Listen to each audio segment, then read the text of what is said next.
Welcome to the Zachrilege Cast podcast, YouTube video interview program that features me talking to some of the best and brightest in the atheist/secular/awesome community. This is episode number 178. I recorded this interview on January 23rd, 2019. Thank you to Nathan Dickey for being on, for morning drinking in Oregon, and for having a great podcast, A Leap of Doubt, and actually being a better friend. Get to know Nathan. His podcast returns in February. Tonight's guest was so mad at the church next door for having their bells ring 6 times a day that she went overseas to complain about it. Charone Frankel was originally on episode 101, so check that out, and also check out Habeas Humor, coming back to your podcasting pleasure soon. We discussed why she's pro-penis, traveling overseas, the trans ban, and what it's like to shed and also hold on to her Jewish identity. The conversation starts now. He's gonna win. Mr. Hutch.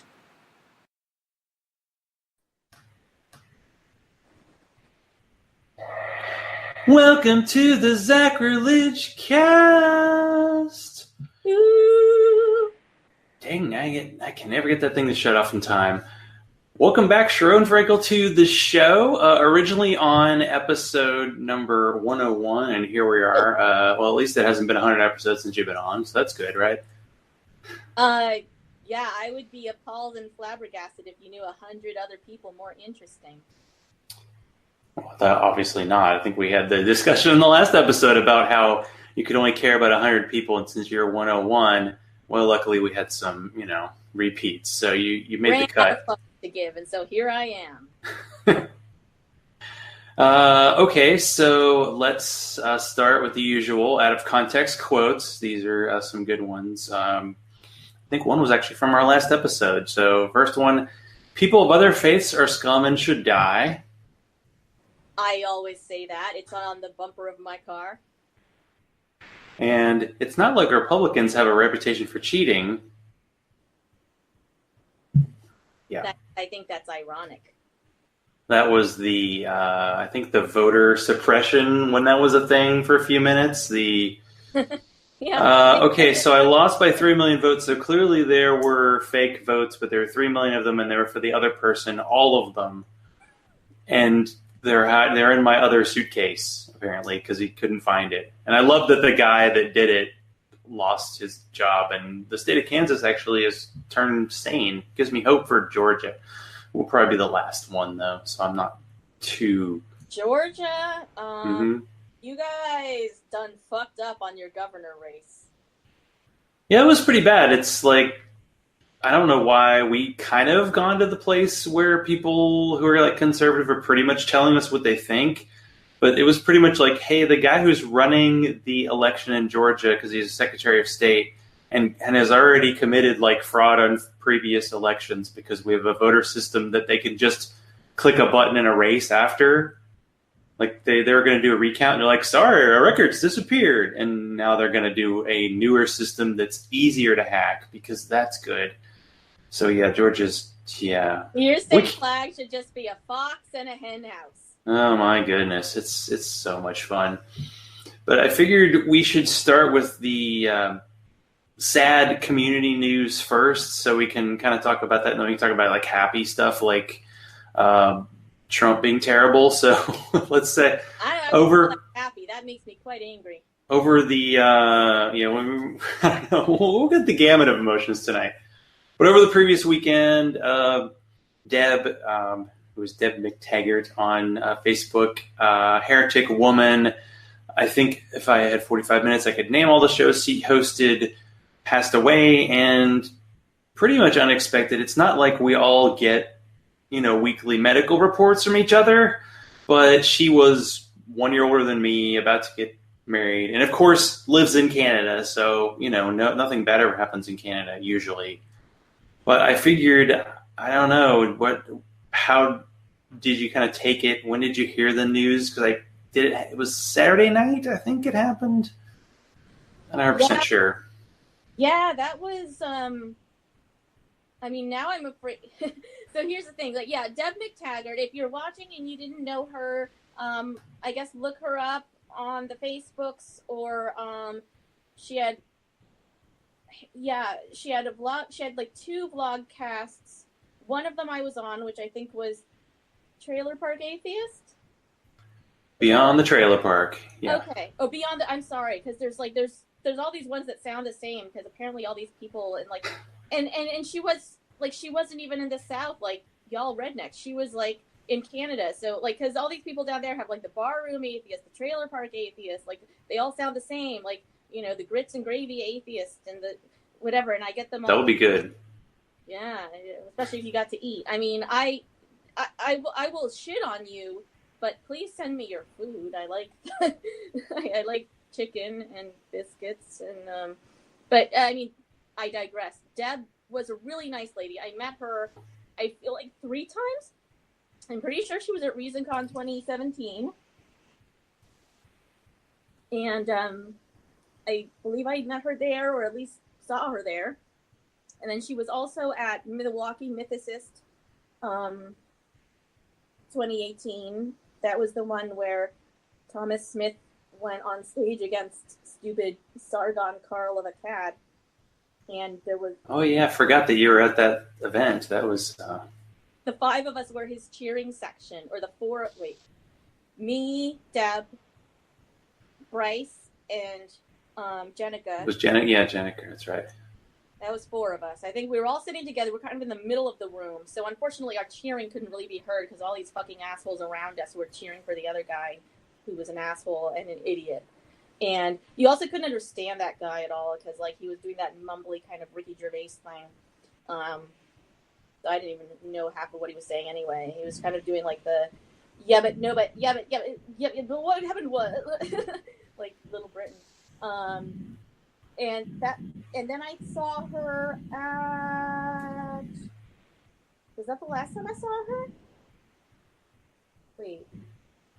Was there one in Pennsylvania? But I don't know if she was there. I didn't go. I feel like there was another thing I hung out with her at, but I might be wrong. That might have been the last... No, I'm sure she wasn't at QED.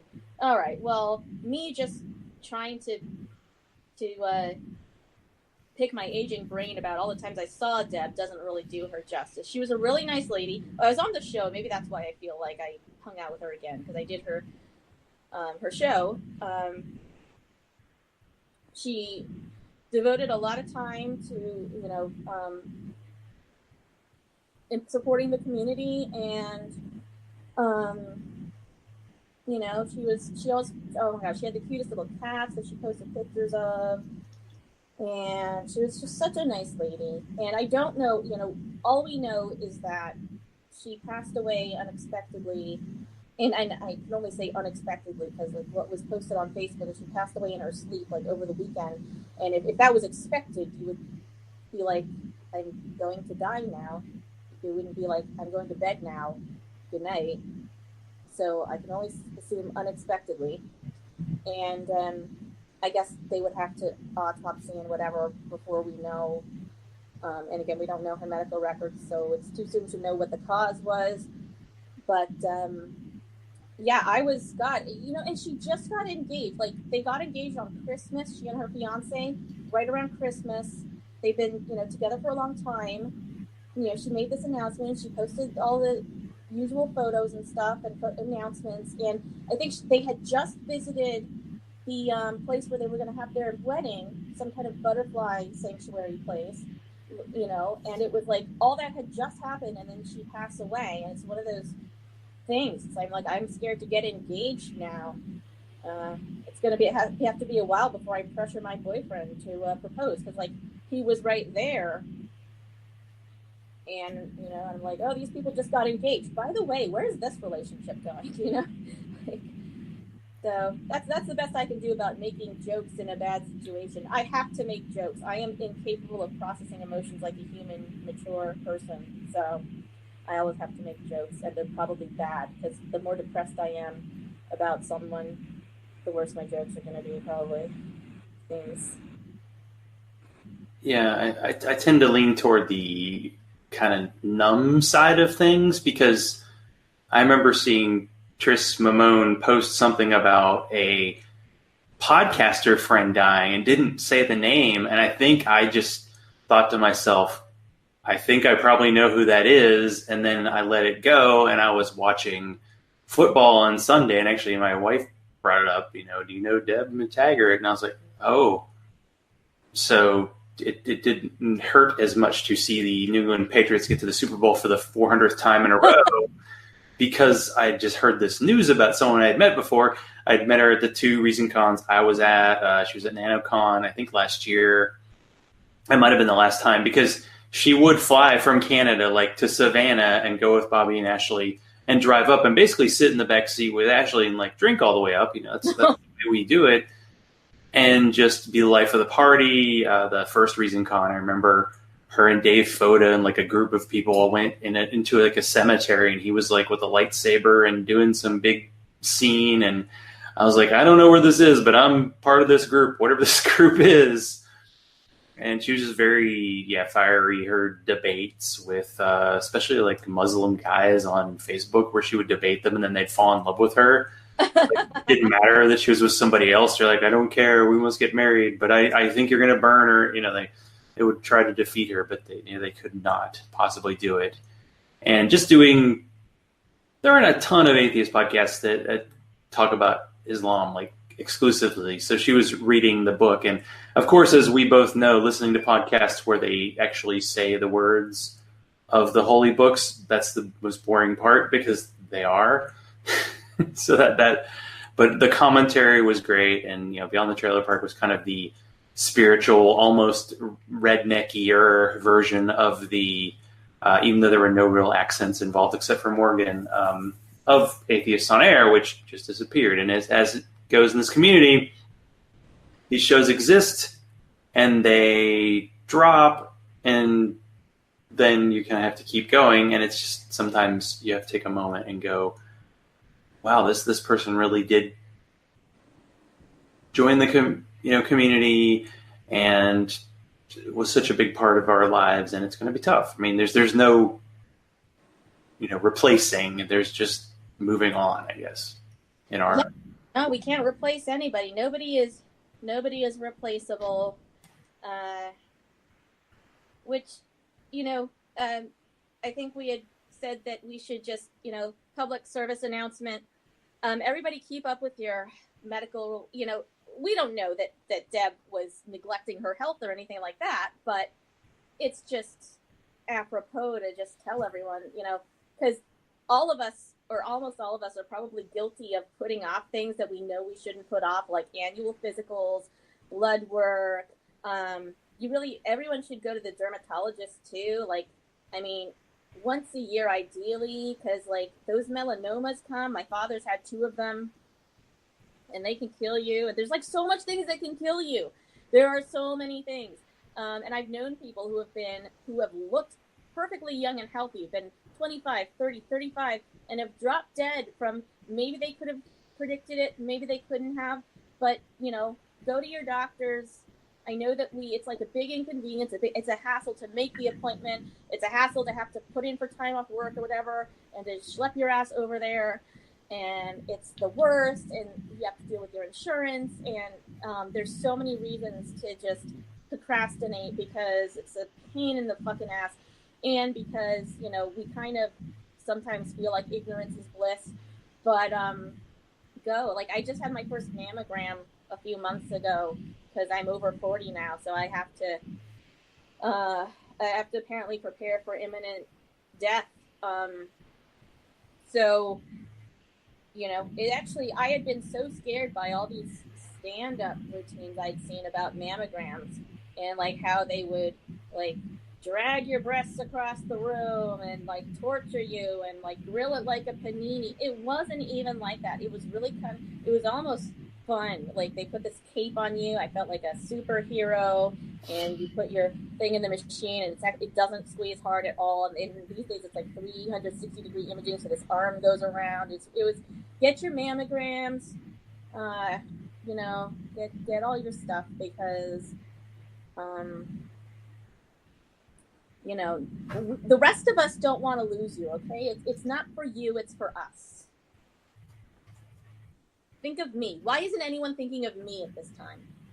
It is time to think about you and to continue on the show And what in the Sam Hill is going on with Habeas Humor? Is your holiday break almost over? I will say that I felt personally attacked that time on Citation Needed, where they did like the skit about how there was nothing they could do to destroy their show except announce that they were going to go off their regular schedule, and that immediately tanks a podcast. It's true, but I mean, I feel a little better right now because like the Puzzle and Thunderstorm guys haven't had a full crew since like a while ago, so you know they all have to miss weeks, and when it's a one-person operation, it's just impossible to do it all the time. Especially I've had so many kind of milestone shifts in my life. I moved states. I changed, you know, I went from working for a company to private practice of law. Then I picked up another job that's seasonal and all this shit that like has taken up all my time and kind of thrown my life way off balance.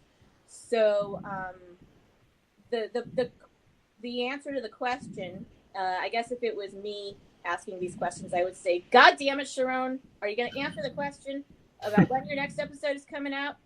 Habeas Humor is the show, and it last came out 2 months ago with the circumcision episode, and it should be out real soon, like within the next couple of weeks. I think things are finally settling down after the holidays and after I started my new tax job that I'm part-time. I'm giving people tax help. So, you know, Phil Ferguson was nice enough to get on the show with me, and I haven't even put that, I just have to edit that interview. It's there. So, and I also, we've got exciting stuff coming. I'm going to start making videos because I think that I've got to the point where, like with YouTubers, it's like I could do so much better than someone like Sargon or like my niece is 8 years old, watches YouTube videos, and these people, like, all they do is like they watch some stupid thing on like a video game. There are people who put their watch video games. It's very popular. Yeah, people put in your video game feed, and then there's people who make reaction videos of watching someone else's video game feed. Like, I can actually write material, so I'm gonna do that. Well, do you have some, I guess, topics and guests coming up?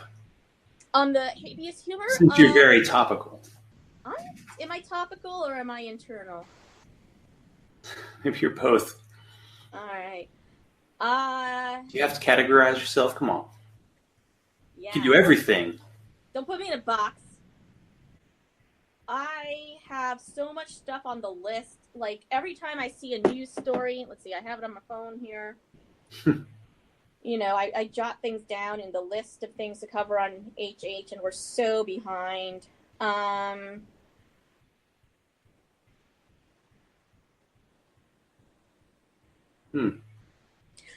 okay. I play for my own note here. Right. Okay. I mean, we're still on the church bells from across the street. Like, I didn't even mention the last time I complained about the church bells. They don't even tell you the time. They interfere in your life with all this noise, and they don't even tell you the time. They just play a stupid song. So so you have a church that's really close to where you live.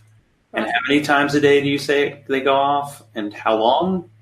Like 8 a.m., 12 p.m., somewhere in between there, maybe. Then like 3 or 4 p.m., and then 6 p.m., and then for a while it was 8 or 9 p.m.,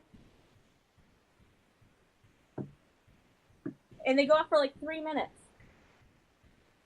Oh, I forgot that Jeannie wanted to know. I try to do the introduction, including what we're drinking, although I'm just drinking water right now. Sorry, people with high expectations. I am having coffee. It's 8:30 p.m. for me right now, but I am exhausted. I'm also, I hope no one minds, I'm going to start on these low-carb Doritos. And then back there I have a Michelob Ultra that I actually started it much earlier today. but I only had a little bit of it. Yeah. Way to pace yourself. Good work.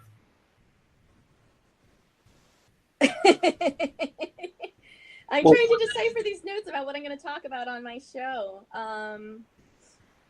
Was it the bells themselves that led to you kind of talking about, I guess, churches and religions getting special kind of legal rights that normal people don't get?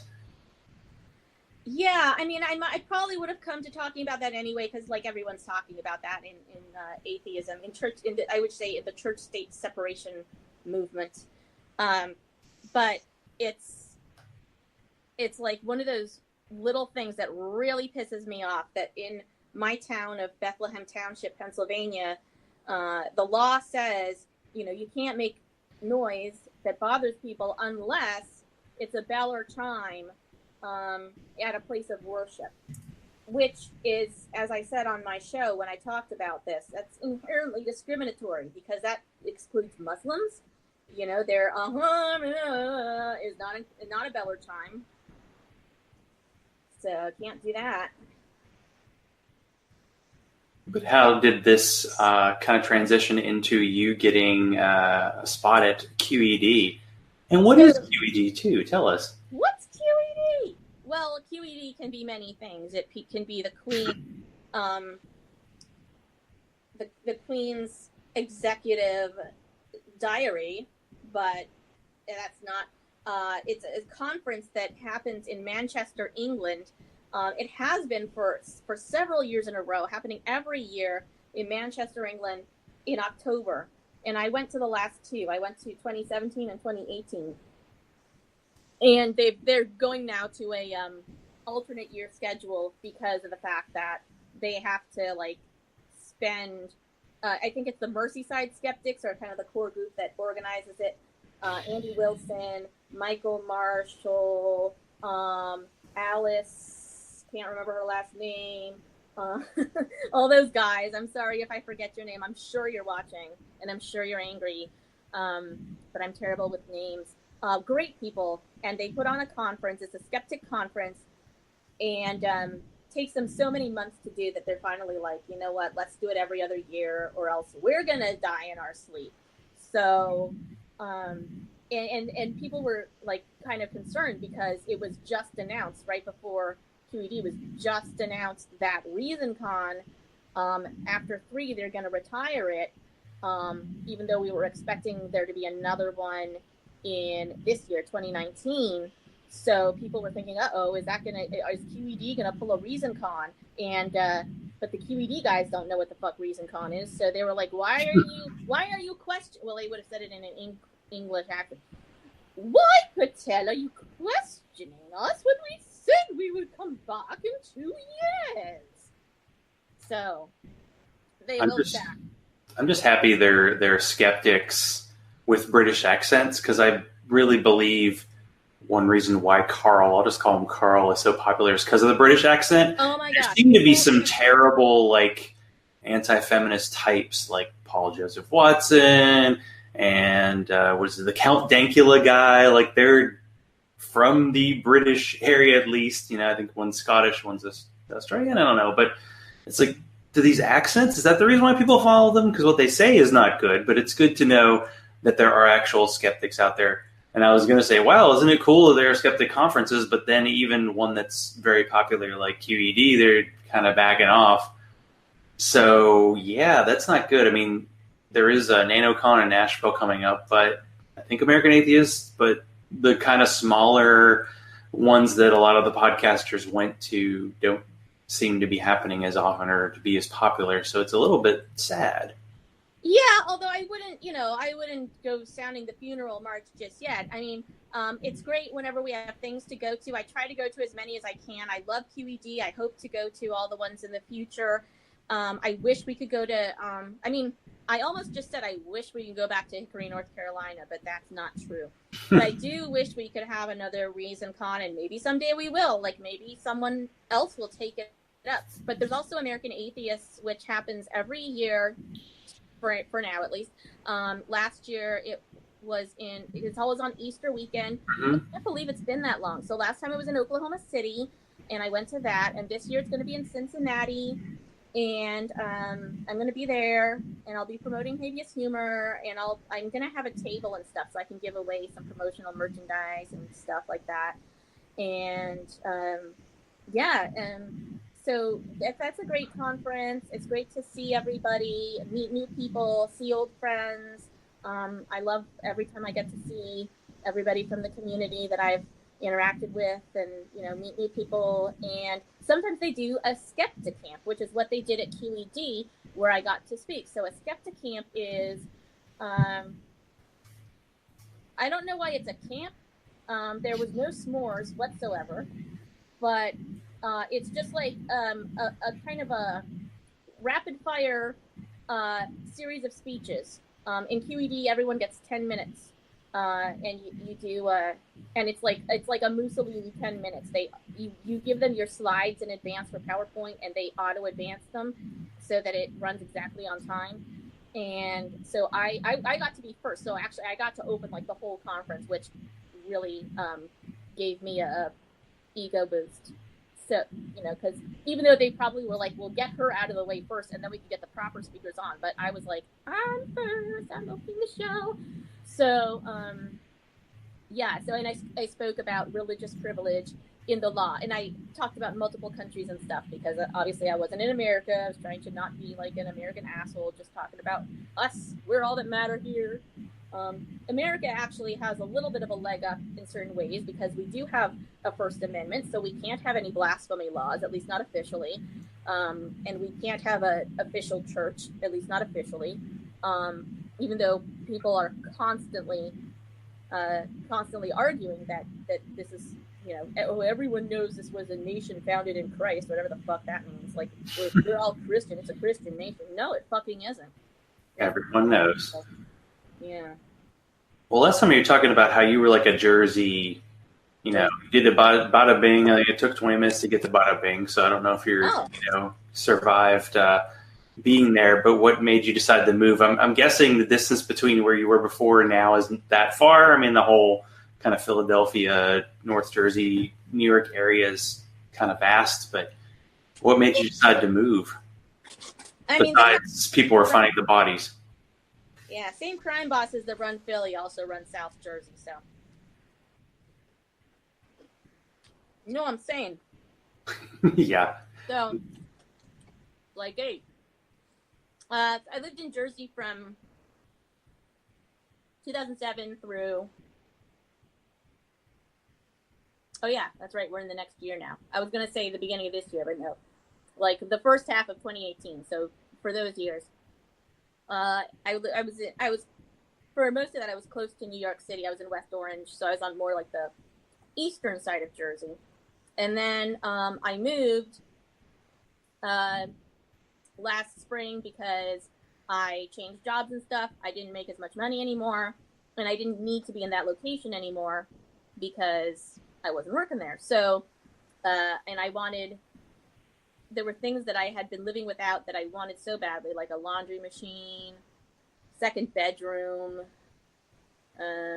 neighbors that weren't insane. So I rented a house in Bethlehem, Pennsylvania, which is, it's still only about a 90-minute drive from Manhattan, so it's not too bad. And all my neighbors are dead because I actually live in a cemetery. Oh, in a cemetery. Okay. Yeah. So let's make a comparison here. Now, pretty often when someone says they're a male feminist, they get asked why they care about something that doesn't directly affect them. I would say the same thing about you and circumcision. So why was it important for you to cover this subject? Not a small subject, by the way. Anyway. I'm sure that it's a vast subject for you. I'm sure it's thick and long for you. Thank you. You started it, I finished it. I know, yeah. We went down that road. Went down that road, turned left, came back. Why did I do it? That's a good question. You know what? It's it's because it's something, it's like male circumcision is something that's such an ingrained part of culture in the Jewish tradition that I was raised in, and also like in America, like I guess it truly doesn't affect me because I don't have a penis, never had a penis, and I probably won't even ever have a baby, so I won't be deciding this, but a lot of people do, and I find circumcision to be one of those like really, I don't know what the word is, but like one of those things where it's like, if you topple that, you're making some real progress in unindoctrinating people. Because there really is no medical justification for doing it to babies. And even people will tell you that American doctors recommend it, like the American Association of Pediatrics. It's not true that they recommend it. They just have come out to say, we think it's justified because it has like maybe some slight benefit, and therefore don't put parents in jail, and above all, most importantly, do pay the doctors but with insurance money for doing the procedure. That's kind of their primary reason for endorsing it. So there's a whole circumcision, what is it, industrial complex out there? Oh yeah. And I really like, I always consider it my duty to shit on Jews as much as anybody else, because, you know, these days there's much more to be angry about when it comes to America on the side of the Christians and everything. But I always, you know, I don't want to be accused of having any kind of double standards where it's like certain, and like nothing's sacred, like literally. It's not like, because there are a lot of things where it's like, and I think people have these things in their mind, like, well, okay, but that's fine. We can talk about separation of church and state, but there are some things that are sacred. We're never going to touch. We're never going to make Jewish people come into work on Rosh Hashanah. We're never going to make Jewish people stop circumcising their kids. We're never going to, you know, and then whatever the Christian equivalents of that are. And to me, there's no reason why that should be sacred, other than like, well, we answer to a higher power about that. Like, that's always been the thing when it comes to justifying special treatment of religion. Either it's magic, or, you know, we have to defer to a higher power on this thing. But, you know, on this thing, maybe not on murder. You know, just our Bible tells us to murder, but somehow we have decided we won't defer to our higher power on that. We'll defer to the U.S. criminal codes, but not for other stuff, which is just inconsistent and stupid to me. If that makes any sense. I didn't say it very well. No, it's. I mean, it is true that it's kind of taken for granted. I mean, there was a case on Serious Inquiries Only that I don't know if he's your nemesis, Andrew, but you know, we can say he's your nemesis. And Torres was talking about a female genital mutilation case, and when people hear that, of course, you know, sometimes it's the term. Like, for some reason, circumcision sounds like, something you do with a screwdriver. It's nothing. But then female genital mutilation sounds as awful as it is. But there's definitely a pushback when it happens. But on the other side, it's kind of like, and as you said on the show, the medical quote unquote benefits is like, it might be neutral at best, like, and that's not even, I think that's giving it a super benefit of doubt. Yeah, I think in no uncertain terms, we should call male circumcision male genital mutilation. It is definitely genital mutilation. And it wasn't like, sort of like when people are raised in religion, it's not like I had a choice in the matter. It happened and it was done, and I'm like, oh, okay. Didn't even know that was there to start with, you know. I know my factory settings were changed. That's the grand conclusion of my whole section in the most recent Habeas Humor, is that, you know, if you want to circumcise, then circumcise, but it has to be the person whose penis is in question deciding it for themselves when they're old enough and informed enough. And I actually, it occurred to me that this is kind of just like the question about abortion. Like, the person who is attached to the thing should be the person who decides. Even though, yeah, it affects other people. But they're not attached to the thing. I guess it depends on if your mom has a really good PR firm, but that's a subject that probably would take forever. Now, I did have a couple of legal cases to potentially talk about, but there's a subject, and I don't know if we got it on it last time. Like, you're of a Jewish background, but it does seem like people who are kind of ex-Christians, whether they keep that kind of cultural side of it. Are you on the side where people who are kind of raised Jewish, have the Jewish background, need to keep that identity, or are you okay with like totally jettisoning it? Well, this is part of the problem of the way that the Jews have, I don't know if they've more done it to themselves. I have a feeling it's been like more like people doing it to them, kind of conflating the religion with the ethnicity, because Jews are many ethnicities, but they're all just called Jewish. I was just going to say, no. Yeah, I know. It's kind of like Islam isn't a race, that kind of thing. It's exactly. But in America, Christianity is a race. It's white. Anyway, it's not actually. Sorry. Carry on. You know, and I actually said this. I can't remember if it's the last episode of Habeas Humor or the one prior to that.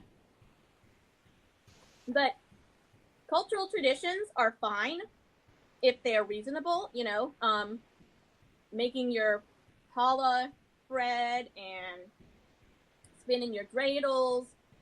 You know, to me, those things are like, no one can. I was about to say no one confuses Anglo-Saxon Christian cultural traditions with religion, but that's not true, really, because they become inextricably intertwined a lot of the time. But, you know, like St. Patrick's Day, we do Irish stuff, and we usually consider that to be Irish, not like Christian stuff. I mean, other than the actual St. Patrick getting sainted for whatever. But, you know, when you do green things, that we consider that Irish, not Christian, you know? And same thing with anything the Jews do. If it's just a cultural tradition, then great, if it's not hurting people. But people don't like to classify things as cultural traditions because that doesn't get the protection of the First Amendment, you know? So when there are absolutely fucking ridiculous traditions like mutilating genitals or, you know, putting women in beekeeper suits or trash bags or whatever, you know, that wouldn't hold up unless you say, oh, no, it's God. You know, now it's religion. So the other thing is that I think that cultures have to blend. It's just the natural evolutionary way. When people try to keep things the same, it doesn't work. You can't fight the passage of time. You can't fight change. Things fuse together. Just, you know, all the music we listen to, food we eat, it's all fusions of different things. And, you know, there are people who want to preserve, you know, the Jewish identity, but that means not letting it change and evolve. And, you know, and for a long time, people have wanted to preserve the Jewish bloodlines, to keep them pure. And that, you know, that echoes things the Nazis have said. They had different motivations, but they wanted the same things. They wanted to keep their bloodlines pure. Yeah, it's like the pure bloodlines. I think I've heard that before. Yeah. And yeah. It's weirdly being said in America, even though it's like, well, you know, we're all everybody's there are a lot of mutts in this country. It used to be like if you're Italian or if you're Polish, that was like an ethnicity. And now it's like, well, you're kind of sort of Western European-ish. You're close. Mm-hmm. And we've discovered that keeping bloodlines limited like that yields bad results genetically. And you're healthier mixing your genetic data with other people who are different. Okay, so one legal thing that happened recently. So the trans military ban upheld by the Supreme Court. Elections matter, people. You're making a big deal about people voting. You sang about voting, and people did vote, but they didn't vote in the presidential election, and so we have what we have. is this just, the beginning of more very discriminatory laws being upheld? South Carolina today just basically said that adoption agencies can say that gay people can adopt. State of Georgia is trying that. Every state in the South is trying that. So what's next, and is there hope for this to be struck down at some point?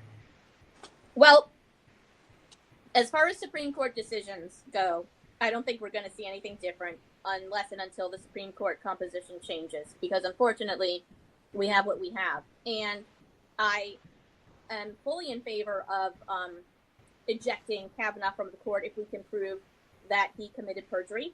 And we have Congress people who had promised to subpoena and investigate that issue. So we all should be putting pressure on our Congress people to continue that. So there's some hope for possibly changing the court, although if you remove Kavanaugh, you're just going to get another Koch brothers approved candidate that they put up. But still, doesn't mean we shouldn't do it. So, yeah, you're going to start anything that is something that the religious right wing in America wants is going to be happening, because that's the faction in power right now. That's what Trump caters to, even though apparently everyone in the Pentagon was like, what the fuck are you doing with this trans military ban? It's just entirely discriminatory. Like, to me, it's exactly parallel to a ban on like Jews in the military.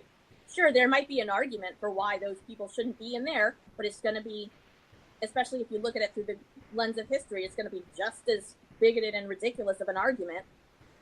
So it's just sheer bigotry to ban transgenders from the military. And it is, when I woke up and I saw that Supreme Court decision on Tuesday, I was furious, and I put on my Facebook, like, this is, now we can, without hyperbole, say that our government is behaving like the Nazi Party, because they're doing all the same stuff.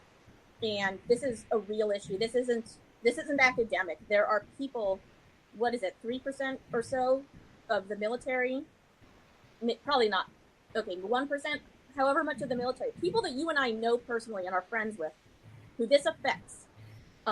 They could lose their jobs, they could lose their pensions, and their whole career. They volunteered for the military when other people wouldn't, and the thanks they get is being kicked out like this because of bigotry. So it is fucking disgusting.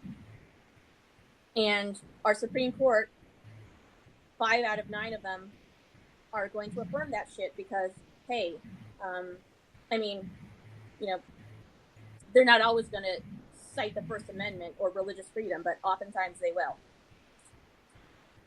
Yeah, it's for trans friends and family. It's an attack. It's basically trying to say they don't exist, kind of like these bathroom bills that have no real basis. Plus, we keep jumping our military budget every year, and they can't get people to actually join the military, and they keep discriminating against people. Like, if you're gay but not trans and you're in the military, like, well, that will be the next thing that happens. So you might just either not get in, or if you're in, you get out.